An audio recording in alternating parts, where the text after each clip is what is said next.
Welcome back to Rinku's kitchen.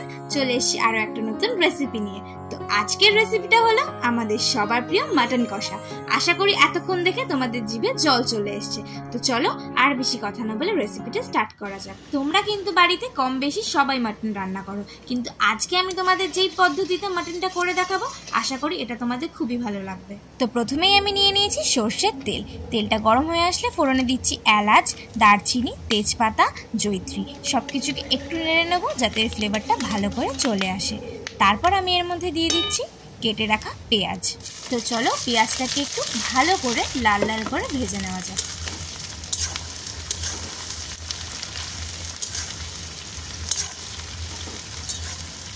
পেঁয়াজটা ভালো করে তেলের সাথে মিশিয়ে নেওয়ার পর আমি এর মধ্যে দিয়ে দিচ্ছি 1 চামচ নুন। নুনটা এখানে ব্যবহার করছি যাতে পেঁয়াজটা তাড়াতাড়ি সেদ্ধ হয়ে যায়।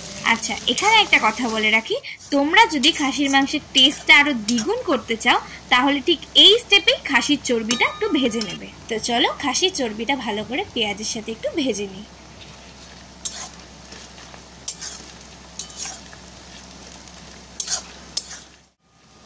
তো তোমরা এখানে দেখতেই পারছো পেঁয়াজটা কিন্তু কত সুন্দর লাল করে ভাজা হয়ে গেছে। ঠিক এই স্টেপে আমি দিয়ে দেবো রসুন বাটা। রসুন বাটাটা আগে ব্যবহার করছি কারণ তোমরা সবাই জানো রসুনের কিন্তু খুব স্ট্রং একটা গন্ধ থাকে। তো সেই গন্ধটাই কাটানোর জন্য রসুনটা একটু আগে ব্যবহার করছি। 3 থেকে 4 মিনিট রসুনটাকে একটু ভালো করে কষিয়ে নেব। তারপর এর মধ্যে দিয়ে দিচ্ছি আদা বাটা। এবার সবকিছুকে ভালো করে একটু কষিয়ে নেব।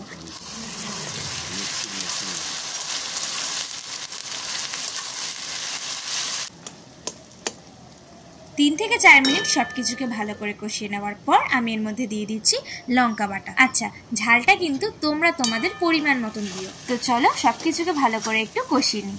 আচ্ছা, এখানে একটা কথা বলে রাখি, আমি কিন্তু তোমাদের আলাদা করে আর পরিমাণটা বললাম না, কারণ আমি পরিমাণটা লিখেই দিয়েছি।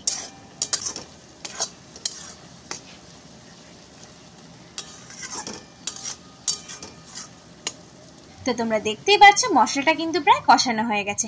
এবার আমি এর মধ্যে দিয়ে দিচ্ছি কাশ্মীরি লঙ্কার গুঁড়ো আর দিচ্ছি হলুদ গুঁড়ো। দিয়ে সবকিছুকে ভালো করে একটু মিশিয়ে নিচ্ছি।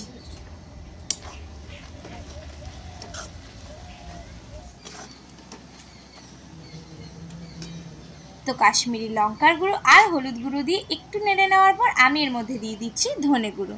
ধনে গুঁড়ো দিয়ে আবার একটু ভালো করে মিশিয়ে নেব।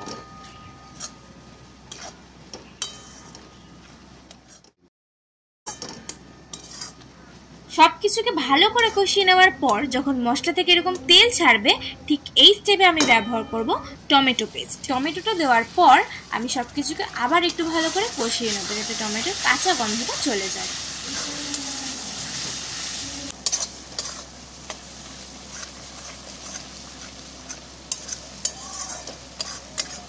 আচ্ছা, মশলাটা যখন একদম রেডি হয়ে যাবে ঠিক এই স্টেপে আমি ব্যবহার করব ফেটিয়ে রাখা টক দই। দিয়ে টক দই দিয়ে আবার একটু ভালো করে কষিয়ে নেব যতক্ষণ না এর থেকে তেল ছাড়ছে।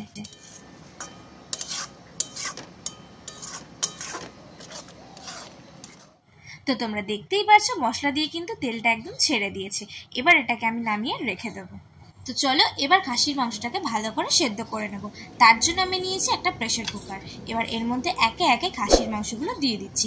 আমি কিন্তু এখানে 2 কেজি খাসির মাংস ব্যবহার করেছি। তারপর দিয়ে দিচ্ছি পরিমাণ মতো নুন। নুনটা কিন্তু তোমরা বুঝে দেবে কারণ গ্রেভিতেও নুন ব্যবহার করা হয়েছিল। আর দিয়ে দিচ্ছি লঙ্কার গুঁড়ো আর কাঁচা লঙ্কা। এবার আমি এখানে কিছুটা জল ব্যবহার করছি সবকিছুকে ভালো করে মিশিয়ে নেওয়ার জন্য।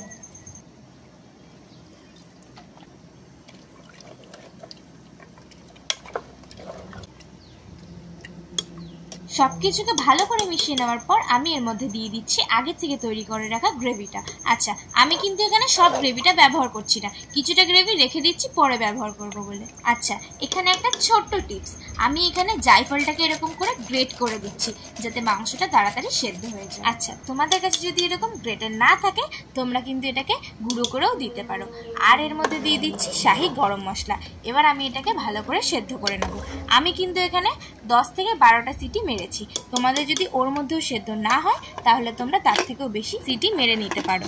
আচ্ছা, রেসিপিটা কিন্তু এখানেই শেষ না, আরও একটা ইম্পর্টেন্ট স্টেপ বাকি আছে, তো তোমরা ভিডিওটা দেখতে থাকো। আচ্ছা, এবার একটা কথা কথা বলি, ঠিক এরকম একটা সিটি পড়ার পর কিন্তু তোমরা গ্যাসের ফ্লেমটা একদম লো করে রাখবে। এরকম লো ফ্লেমেই কিন্তু বাদবাকি সিটিগুলো দিয়ে নিতে হবে। 10 থেকে 12টা সিটি পড়ার পর আমি একটু চেক করে নিচ্ছি মাংসটা সেদ্ধ হয়েছে কিনা। তো তোমরা দেখতেই পাচ্ছ মাংসটা কিন্তু একদম সেদ্ধ হয়ে গেছে আর কত সুন্দর একটা কালার এসছে। যেমনটা আমি তোমাদের আগেই বলেছিলাম একটু গ্রেভি রেখে দিতে, তার কারণ হচ্ছে এই মাংসগুলোকে আবার একটু ভালো করে ফুটিয়ে নেব। তার জন্য আমি প্রথমেই মাংস সেদ্ধ করার জলটা আগের থেকে করে রাখা গ্রেভির মধ্যে দিয়ে একটু ফুটিয়ে নিচ্ছি। আমি এখানে শুধু জলটা ব্যবহার করছি, মাংসগুলো দিচ্ছি না, কারণ মাংসগুলো কিন্তু অলরেডি সেদ্ধ হয়ে গেছে, তাই মাংস দিয়ে ফোটানোর কোনো দরকার নেই। গ্রেভিটা এরকম ফুটে আসার পর আমি এর মধ্যে সেদ্ধ করা মাংসগুলো দিয়ে দিচ্ছি।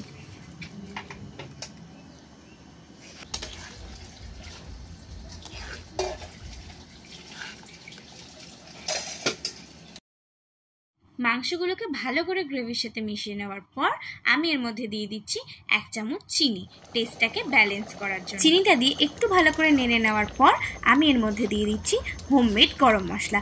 আচ্ছা, তোমরা যদি এই গরম মশলার রেসিপিটা চাও তাহলে কিন্তু আমি লিঙ্কটা অবশ্যই ডেসক্রিপশনে দিয়ে দিচ্ছি, তোমরা চাইলে চেক করে নিতে পারো। তো তোমরা দেখতেই পাচ্ছ ইউনিক স্টাইলের মটন কষা কিন্তু একদম রেডি। আমি তোমাদের রিকোয়েস্ট করব আমার দেখানো প্রত্যেকটা স্টেপ ফলো করে এই মটন কষার রেসিপিটা বাড়িতে বানানোর জন্য।